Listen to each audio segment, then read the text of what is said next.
Merci Madame la Présidente.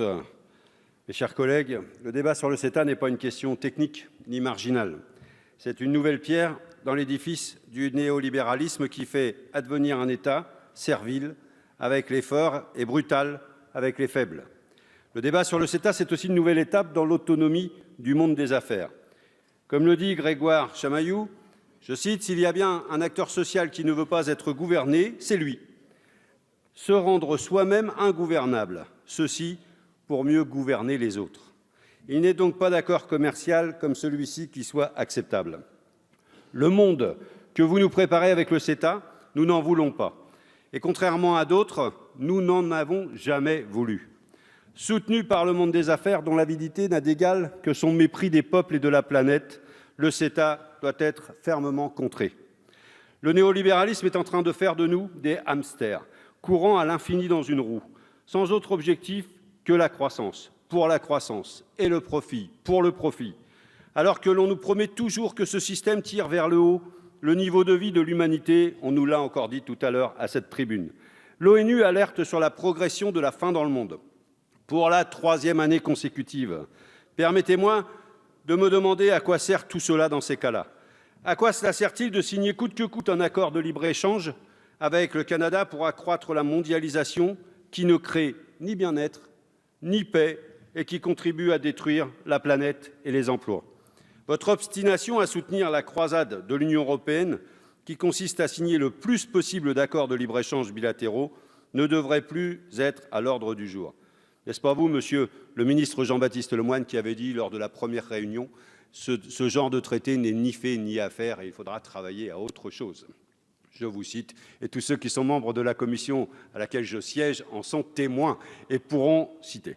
Et donc, ni fait ni à faire, comme vous aviez dit. C'est le premier grief que l'on porte sur le principe même de ces traités. Tout y est négocié à l'abri des peuples. Rien n'a filtré sur le CETA entre 2009 et 2014.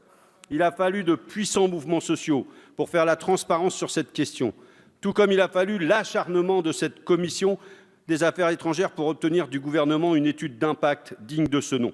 Et j'en remercie la présidente. Remercions au passage aussi l'extraordinaire travail des ONG, des associations, des organisations syndicales qui ont permis de faire la lumière et d'alerter sur ce texte de plusieurs milliers de pages. Notre peuple est ainsi bien informé et il n'en veut pas de ce CETA. Les députés communistes ne cesseront de dénoncer ces pratiques opaques et antidémocratiques. D'autre part, ces accords sont bien plus dangereux que les précédents. Ils sont dits de 2e génération car ils doivent remplir 2 objectifs. Supprimer les barrières douanières, les barrières tarifaires et supprimer les barrières dites non tarifaires. Les barrières tarifaires sont les droits de douane imposés sur les biens et services à l'importation. La suppression de ceux-ci pose toutefois un sujet vis-à-vis de l'Union européenne puisque c'est son unique source de revenus directs. En signant ces accords commerciaux, l'Union européenne fait une croix sur de très importantes rentrées budgétaires et demande ensuite aux États membres de combler ce manque à gagner. En clair, ce sont les contribuables européens qui payent les accords commerciaux. Après une décennie d'austérité imposée par l'Union européenne, c'est injuste et c'est immoral. Les barrières non tarifaires, quant à elles, sont les normes et les règles qui peuvent empêcher qu'un produit soit importé ou exporté. Cela concerne les normes sanitaires, les normes sociales, les normes environnementales. Pour travailler à la suppression de ces barrières-là, un forum de coopération en matière de règlement est créé à l'article 21.6 du CETA. Quelle est la légitimité démocratique d'une telle instance? Qui choisira les normes à supprimer ou à diminuer ou à renforcer? Tout ce qui a été ajouté ces derniers mois et ces dernières semaines pour nous faire peut-être avaler la pilule et ratifier le CETA, tout ce qui a été ajouté peut être détruit immédiatement par cette instance en matière de règlement. Dans les démocraties, ce sont des citoyens élus qui mènent cette tâche au sein des parlements. C'est donc visiblement ça, le nouveau monde, celui des technocrates tout-puissants.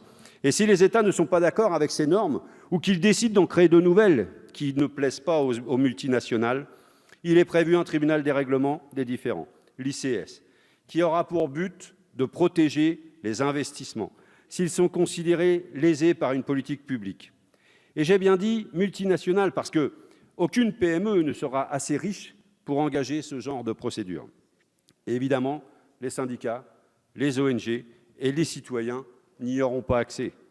Cela crée une justice d'exception qui donne des droits supérieurs aux investisseurs, notamment internationaux. Notre souveraineté est déjà bafouée avec l'extraterritorialité du droit américain et son utilisation à tout bout de champ par Trump. Regardez comment il a réagi à l'annonce de la mise en place de notre taxe GAFA.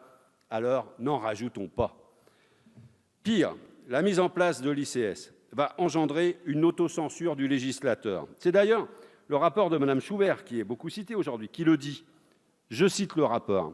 « Le risque identifié était celui d'une autocensure de la part des États souhaitant adopter des politiques environnementales ambitieuses par peur des différends avec les investisseurs. » Eh bien voilà, tout est dit. Et vous aurez dans cet hémicycle, lorsque vous voudrez parler environnement, biodiversité, vous aurez l'autocensure et on vous rappellera, attention, ça peut nous coûter très cher si on vote des lois ambitieuses. On assiste donc à une mise en place et une mise en ordre juridique des échanges commerciaux qui se fait sur le dos des nations. Cette mise en ordre nous dévoile une véritable guerre menée par les multinationales contre la démocratie et contre la souveraineté des États. Regardons les choses en face. À l'heure où la biodiversité s'effondre, où le climat se dérègle à vue d'œil, avec les températures qui augmentent, à l'heure où les pôles fondent, où la mer monte, où la nature se fragilise à cause de l'action du système capitaliste mondial, vous avez bien entendu, la priorité, c'est le CETA. C'est de protéger les investissements et les investisseurs.